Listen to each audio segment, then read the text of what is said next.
നമ്മളുടെ കോഴി പൊരിച്ചത് റെഡി ആയിട്ടുണ്ട്. ഇനി ലാസ്റ്റ് ചെയ്യേണ്ടത്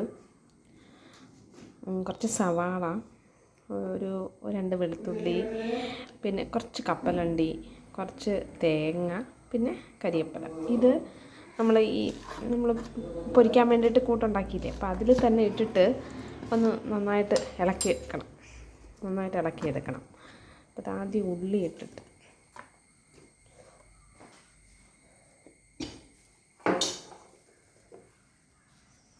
ഒന്ന് ചതയ്ക്കണം.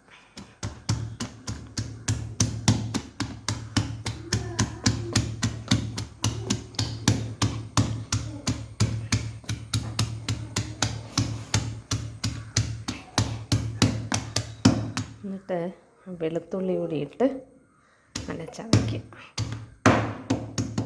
ഇനി കപ്പലണ്ടി ഇട്ട് ഒന്ന് ചതയ്ക്കണം. പിന്നെ കരിവേപ്പില ഇട്ട് ഒന്ന് ചതയ്ക്കണം.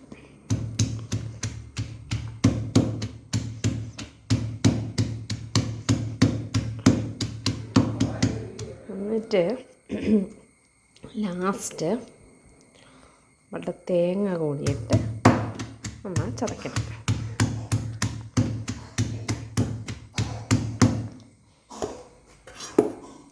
എന്നിട്ട് നമ്മളുടെ ആ പൊരിച്ച എണ്ണ ഉണ്ടല്ലോ, അതിൽ ഇത് വാരി ഇടുക.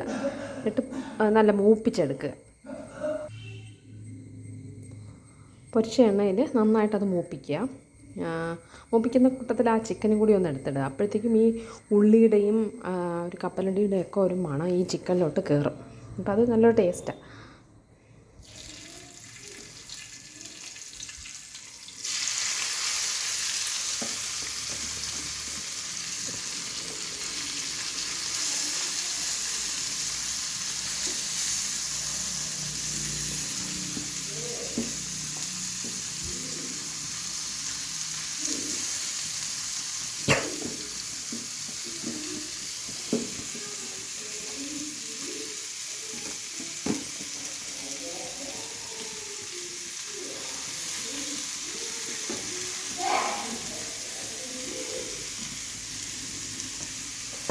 നേരത്തെ പൊരിച്ചപ്പോൾ വന്ന് കരിഞ്ഞ പോർഷന് അതങ്ങ് കളയാം.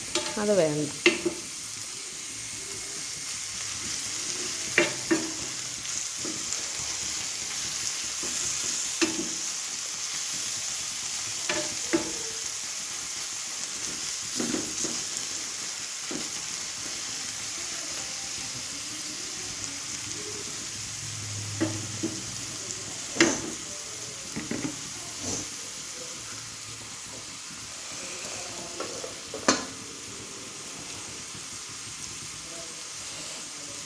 അവനവൻ്റെ പറമ്പിൽ നിന്ന് പറിക്കുന്ന കരിവേപ്പിലയ്ക്ക് എന്ത് മണമാണെന്നറിയാമോ?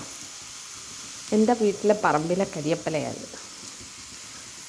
എൻ്റെ വീട്ടിലെ പറമ്പിൽ കരിവേപ്പിലയുണ്ട്, പേരയ്ക്കയുണ്ട്, മാങ്ങയുണ്ട്, ചക്കയുണ്ട്, ജാമ്പക്കയുണ്ട്, പീനട്ട് ബട്ടറുണ്ട്, പാഷൻ ഫ്രൂട്ടുണ്ട്, കോവയ്ക്കയുണ്ട്, കൂമ്പുണ്ട്, കൊലയുണ്ട്.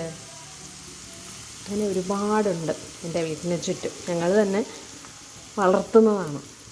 ഞങ്ങൾ 3 വർഷം ബാംഗ്ലൂരായിരുന്നു. അവിടുത്തെ പൊല്യൂഷനും അവിടുത്തെ വെള്ളവും ഒന്നും ശരിയാകാതെ ഞങ്ങൾ പിന്നെ ട്രിവാൻഡ്രത്തോട്ട് പോകുന്നതാണ്. പിന്നെ ഞങ്ങളുടെ ആഗ്രഹമായിരുന്നു വീട്ടിലെ പറമ്പിൽ നിന്ന് തന്നെ കൃഷി ചെയ്ത് ഐറ്റംസ് എടുക്കണം എന്നുള്ളത്. കഴിയുന്ന അത്ര നമ്മൾ കൃഷി ചെയ്തെടുക്കും.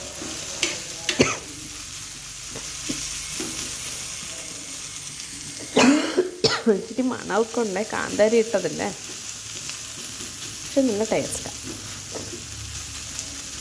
ഞാനൊരു ടീച്ചറാണ്, കമ്പ്യൂട്ടർ ട്യൂഷനൊക്കെ എടുക്കുന്നു. ഹസ്ബൻഡ് IBM വർക്ക് ഫ്രം ഹോമാണ്. കൊറോണ തൊട്ട് പിന്നെ അങ്ങോട്ട് ഹസ്ബൻഡ് വർക്ക് ഫ്രം ഹോമാണ്. ഞങ്ങൾക്ക് 2 കുട്ടികളുണ്ട്. മൂത്ത ആൾക്ക് 8 വയസ്സ്, രണ്ടാമത്തെ ആളിന് 2 വയസ്സ്.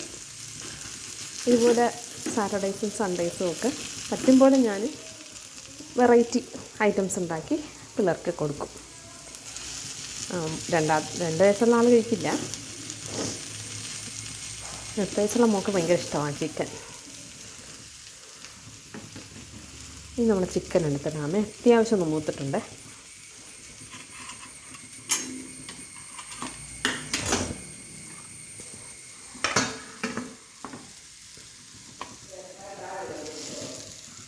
ചിക്കനും കൂടി ഇട്ട് നമുക്കൊന്ന് കമത്തി മൂടി വയ്ക്കണം.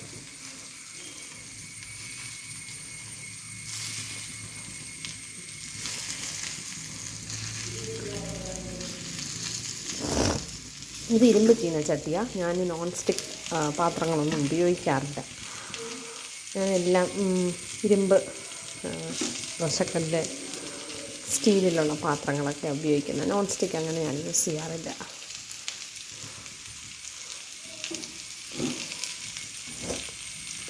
നിറഞ്ഞു.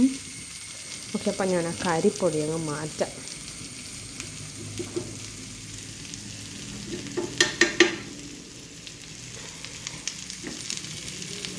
ഇനി നമുക്കൊന്ന് അടച്ചിട്ട് കുറച്ച് നേരം ഇട്ടേക്കാം. ഉള്ളിയുടെ മണമൊക്കെ ഒന്ന് കയറട്ടെ. നമ്മുടെ കരിങ്കോഴി ചിക്കൻ റെഡി ആയിട്ടുണ്ട്. നിങ്ങൾക്ക് എത്ര ക്ലിയറായിട്ട് കാണാമെന്നറിയില്ല, പക്ഷെ നല്ല ടേസ്റ്റ്, സൂപ്പർ ഫുഡാണ്. എല്ലാവരും ട്രൈ ചെയ്ത് നോക്കണേ.